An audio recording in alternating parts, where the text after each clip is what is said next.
அண்ணன் சாட்டை துரைமுருகனுக்கு ஒரே ஒன்று சொல்லிக்கிறேன். சங்கீதா அவர்கள் உங்களுக்கு பஞ்சாயத்து பண்ண வந்து பஞ்சாயத்து பண்ணி விடுங்க அப்படின்னு சொல்லலைங்க. விவாகரத்து கொடுப்பதுல பிரச்சனை இல்லை விஜய்க்கு. ஒரே ஒரு சிக்கல் தான், பணம். நாய்த்தோல்ல வடிகட்டின கஞ்சன் எச்சு கேட்டு காக்கா கூட வரட்ட மாட்டான். ஏன்னா என்னமோ விஜய் அவர் கஞ்ச பயங்கிறீங்க, ரொம்ப கீழ்த்தனமா மட்டமா பேசுறீங்க. ஏன் அவர் எந்த ஒரு நல்லது செய்யலைங்கிறீங்க? அவர் செஞ்ச நல்லதெல்லாம் பாக்குறீங்களா? எவ்வளவு செஞ்சிருக்காரு தெரியுமா? வீடியோ போடுறேன் பாருங்க.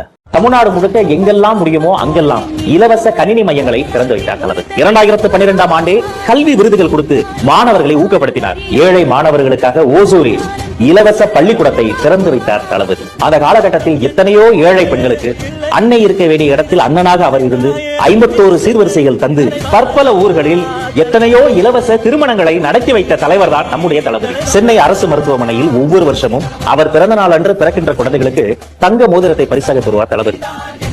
எத்தனையோ ஏழைகளுக்கு இலவசமாக தையல் மிஷன்களை வாங்கி கொடுத்தார். தானே புயலால் பாதிக்கப்பட்ட கடலூருக்கு நேரில் நிவாரண உதவிகளை செய்தார்.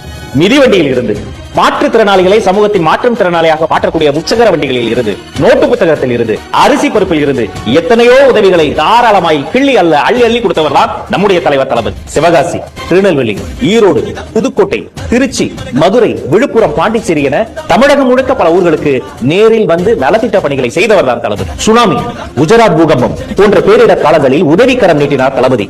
அதோடு உண்டியலை ஏந்தி தெரு தெருவாக அலைந்தார் தளபதி. அதை பார்த்து லட்சக்கணக்கான ரசிகர்களும் களத்தில் இறங்கினார்கள். களத்தில் இறங்கி உதவி செய்வது தளபதியின் டிஎன்ஏவிலேயே இருக்கிறது. பாத்தீங்களா அவர் எவ்வளவு நல்லது செஞ்சிருக்காருன்ட்டு.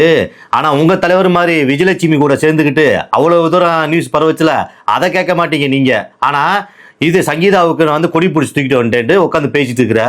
நான் 2010 கட்சி ஆரம்பிச்சேன். இப்ப 26 வரைக்கும் 26 தேர்தலில் நிக்க. அவர் உண்மையில சொல்றேன், அவர் நல்லது செஞ்சிருக்காரு, அது மக்களுக்கு தெரியும். உனக்கிட்ட நான் அவர் நிரூபிக்கிற அவசியம் கிடையாது. அதே மாதிரி ஒரு அரசியல் நாகரிகம் தெரிஞ்சு வார்த்தைகள் பார்த்து விடுங்க, சரிங்களா? ஏன்னா வார்த்தை டக்குன்னு விட்டுறலாம். இப்படிப்பட்ட வார்த்தை விடாதீங்க தயவு செய்து, நல்லதுக்கு இல்ல. இந்த விஜய் சும்மா எதையும் சொல்ல மாட்டான். ஒன்னு சொன்னா அதை செய்யாம விட மாட்டான்.